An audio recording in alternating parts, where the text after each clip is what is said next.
Correct incorrect देखते हैं, state करके बताइए रीजंस के साथ क्या फॉलोइंग स्टेटमेंट करेक्ट है या इनकरेक्ट है। मेथड जो इन्वॉल्व करता है डिवाइड करने का population into the group of the items, जिसको हम लोग बोलेंगे ब्लॉक सैम्पलिंग, क्या ये करेक्ट है? तो यहाँ पर आएगा इनकरेक्ट। जो मेथड जहाँ पर इन्वॉल्व करता है डिवाइड करना है पॉपुलेशंस को into the group of the items, उसको हम लोग बोलेंगे क्लस्टर सैम्पलिंग, ना कि ब्लॉक सैम्पलिंग। ब्लॉक सैम्पलिंग के अंदर इन्वॉल्व किया जाता है selections of a defined block of the consecutive items, यानी कंसिक्यूटिव आइटम्स का ब्लॉक बनाया जाता है इसके अंदर। यूनिवर्स रेफर्स करता है entire set of the data जिससे सैंपल सिलेक्ट किया जाता है, and about which auditor wish to draw the conclusion, और उससे ऑडिटर कंक्लूजन ड्रॉ करता है। इनकरेक्ट, पॉपुलेशन से रेफर करता है entire set of the data from which, जिससे सैंपल जो है वो सिलेक्ट किया जाता है, and about which the auditor wishes to draw the conclusions. Non statistical sampling एक अप्रोच है to sampling that has random selections, उसके अंदर रैंडम सिलेक्शंस किया जाता है of the samples items, and जो यूज्ड है of the probability theory to evaluate the sample result, इसके अंदर इंक्लूड किया जाता है measures of sampling risk characteristics. Incorrect, statistical sampling जो है वो एक अप्रोच है टू द सैम्पलिंग जहाँ पर random selections of the sample items किया जाता है, एंड यूज़ किया जाता है प्रोबेबिलिटी थियरी का इवेल्युएट करने के लिए सैम्पल रिजल्ट को। इसके अंदर इंक्लूड किया जाता है मेजरमेंट सैम्पलिंग रिस्क कैरेक्टरिस्टिक्स का, वहाँ पर नॉन सैम्पलिंग था इसलिए इनकरेक्ट हो गया। Sample need not be representative, sample जो है वो रिप्रेजेंटेटिव नहीं होना चाहिए। इनकरेक्ट, जो objectives, incorrect, when what ever may be the approach, कोई सा भी अप्रोच होता है चाहे वो स्टेटिस्टिकल सैम्पलिंग हो या नॉन स्टेटिस्टिकल सैम्पलिंग हो, वो रिप्रेजेंट करना चाहिए, मतलब पॉपुलेशंस को वो रिप्रेजेंटेड करना चाहिए। This means that it must be close similar होना चाहिए किससे? होल पॉपुलेशन से। नॉट नेसेसरी, यहाँ पर नेसेसरी नहीं है कि वो एग्जैक्टली सिमिलर हो या एग्जैक्टली सेम हो। जो सैम्पल है वो लार्ज इनफ होना चाहिए प्रोवाइड करने के लिए statistical meaningful results. Objectives of the स्ट्रैटिफिकेशंस क्या होता है? इंक्रीज करना है variability of the items within each stratum, and therefore allow किया जाता है सैम्पल साइज को रिड्यूस करने के लिए without increasing the sample risk.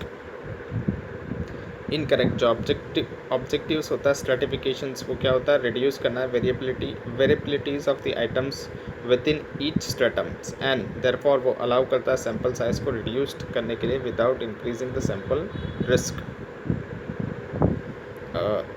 When the statistical sampling is used, जब स्टेटिस्टिकल सैम्पलिंग यूज़ किया जाता है सिलेक्ट करने के लिए सैम्पल, तो sample need not be representative, sample representative नहीं होना चाहिए क्योंकि स्टेटिस्टिकल सैम्पलिंग टेक केयर करता है of representations.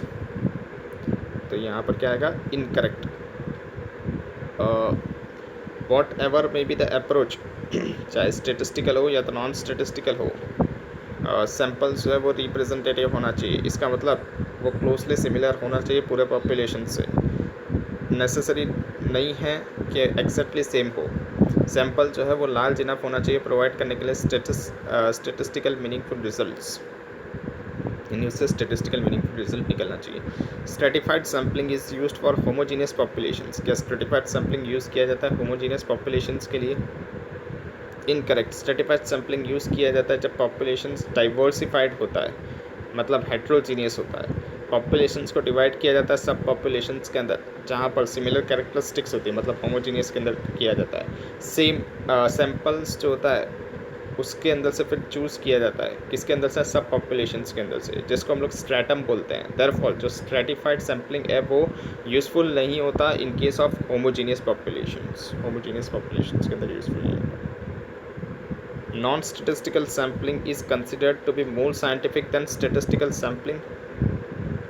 Incorrect. Statistical sampling use करता है scientific method of choosing the samples from the given populations. Use of the probability theory involve करता है statistical sampling. So every sampling units जो है उसको equal chance मिलता है सिलेक्शंस का। इन नॉन स्टेटिस्टिकल सैम्पलिंग के अंदर ऑडिटर का जजमेंट लगता है एंड पास्ट एक्सपीरियंस जो होता है वो यूज़ करता है चूज़ करने के लिए samples without any scientific method. In case statistical sampling, auditor bias in choosing the sample is involved. Statistical incorrect, यहाँ पर statistical sampling यूज़ करता है scientific method चूज़ करने के लिए samples from the given populations। जो यूज़ होता है probability theory का वो इन्वॉल्व करता है statistical sampling को, ताकि हर sampling unit जो है उसको equal chance मिले selections का। In non statistical sampling auditor का judgement and past experience used होता है चूज़ करने के लिए samples without and scientific method, samples without and scientific method, यानी इसके अंदर साइंटिफिक मेथड नहीं लगती नॉन स्टेटिस्टिकल सैम्पलिंग के अंदर। हैंस जो पर्सन्स की बायसनेस है वो इन्वॉल्व होती है इन non statistical sampling and not statistical, मतलब इसके अंदर पर्सन्स की बायसनेस इन्वॉल्व होती है नॉन स्टेटिस्टिकल्स के अंदर, और यहाँ पर स्टेटिस्टिकल कुछ भी चीज़ें नहीं लगती नॉन सैम्पलिंग के अंदर। Is stratified sampling, the conclusions drawn on each stratum can be directly projected to the whole population। stratified sampling के अंदर जो भी conclusion drawn किया जाता है हर स्ट्रेटम्स के अंदर से, क्या वो डायरेक्टली प्रोजेक्ट करेगा पूरे पॉपुलेशंस को? Incorrect. In case stratified sampling, जो कंक्लूजन ड्रॉन किया जाता है स्ट्रेटम में से, स्ट्रेटिफाइड सैम्पलिंग के अंदर कंक्लूजन जो होता है वो ड्रॉन किया जाता है किससे? स्ट्रेटम से। जो कॉम्बिनेशंस होता है सारे conclusions on the stratum together, उसको यूज़ किया जाता है डिटरमाइन करने के लिए possible effects of the miss statements या तो डेविएशंस। हैंस जो सैम्पल्स है वो यूज़ किया जाता है डिराइव करने के लिए कंक्लूजन्स सिर्फ रेस्पेक्टिव स्ट्रेटम्स के अंदर फ्रॉम वेयर दे ड्रॉन, जिससे वो निकाले गए हैं, and not the whole population, और पूरे पॉपुलेशंस के लिए नहीं होता वो। Low acceptable sampling risk required the large sample size. Correct. Sampling risk arise होता है फ्रॉम द पॉसिबिलिटीज़ के ऑडिटर का कंक्लूजन जो है वो बेस्ड किया जाएगा सैम्पल्स के ऊपर जो कि ड्रॉन किए गए हैं, जो कि डिफरेंट है फ्रॉम द कंक्लूशंस। यहाँ पर क्या है, सैम्पलिंग रिस्क जो है वो अराइज किया जाता है पॉसिबिलिटी, कहाँ से अराइज किया जाता है सैम्पलिंग रिस्क? पॉसिबिलिटीज़ के जहाँ पर ऑडिटर का कंक्लूजन्स होता है वो बेस्ड किया जाता है सैम्पल्स के अंदर, बेस्ड किया जाता है अपॉन द सैम्पल्स जो कि डिफरेंट है फ्रॉम द कंक्लूशंस। मतलब डिफरेंस निकलेगा कंक्लूशंस जो कि रीच किया गया है अगर सेम ऑडिट प्रोसीजर्स अप्लाइड की जाती है on the entire populations.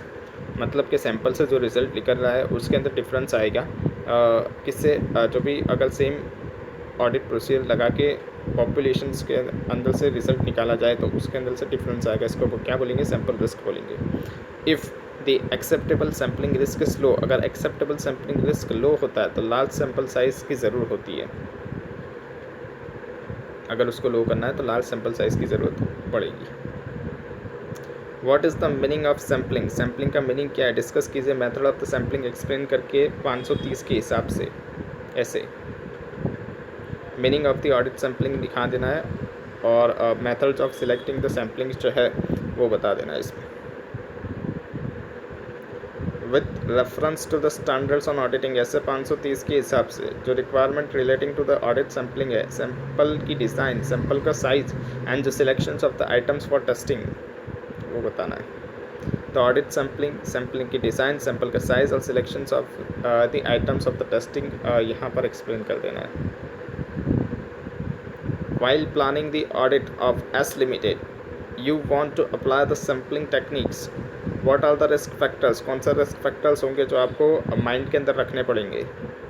Risk factor जब अप्लाइड किए जाते हैं सैम्पलिंग टेक्निक्स, तो ये जो भी रिस्क फैक्टर्स थे ये हमको ध्यान में रखने पड़ेंगे। दो ही थे, एररनेस कंक्लूजन्स वाले, वो दो रखने पड़ेंगे। Write short note on the following advantages of statistical sampling in an audit and stratified sampling।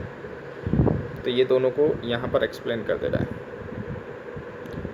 What precautions, क्या प्रिकॉशन रखनी पड़ेगी ऑडिटर को जब वो अप्लाइड कर रहा है टेस्ट चेक टेक्निक्स?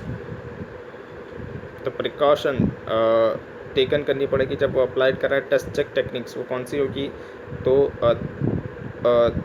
क्या करना पड़ेगा, उसको स्टडी करना पड़ेगा अकाउंटिंग सिस्टम्स का before adopting the sampling, sample को अडॉप्ट करने से पहले प्रॉपर स्टडी करना पड़ेगा उसको इंटरनल कंट्रोल सिस्टम्स का। एरियाज़ जहाँ पर नॉन सुटेबिलिटी होती है सैम्पलिंग की, उसको भी केयरफुली कंसिडर करना पड़ेगा। एग्जांपल के तौर पे कंप्लायंस, स्टैट्यूटरी प्रोविजंस, मतलब अगर प्रोविजंस बोल रहा है कि यहाँ पर सैम्पलिंग नहीं लगाना है तो उसको भी उसको कंसिडर करना पड़ेगा, वहाँ पर वो सैम्पलिंग नहीं लगा सकता। Transactions of the unusual natures अगर होंगे वहाँ पर भी वो सैम्पल नहीं लगा सकता, वहाँ पर उसको पूरा चेकिंग करना पड़ेगा। Proper planning for the sampling method, जो भी मेथड वो यूज़ कर रहा है उसकी प्रॉपर प्लानिंग करनी पड़ेगी, कौन सी मेथड वो यूज़ करना चाहता है। एक्सप्लेन करना पड़ेगा स्टाफ को भी, मतलब ऑडिटर अपने स्टाफ को भी एक्सप्लेन करेगा कि ये मेथड हम लोग सैम्पलिंग के लिए अंदर अप्लाई करने वाले हैं। Transactions in the balance have to be properly classified, यानी स्ट्रेटिफाइड, यहाँ पर ट्रांजेक्शन्स बैलेंस को प्रॉपरली क्लासिफाइड किया होना चाहिए। Sample size should be appropriately determined, sample should be chosen in an unbiased way रहकर सैम्पल को सिलेक्ट करना पड़ेगा। एरर्स जो होते हैं located in the sample should B analysed properly, जो भी एरर्स होते हैं जो लोकेट किया जाएगा सैम्पल्स के अंदर उसको भी एनालाइज करना पड़ेगा प्रॉपरली कि कौन कौन से एरर्स हैं। एक्सप्लेन करके बताइए फैक्टर्स जिसको कंसिडर करना पड़ेगा जब हम लोग डिटरमाइन करेंगे extend of the checking on a sampling plan.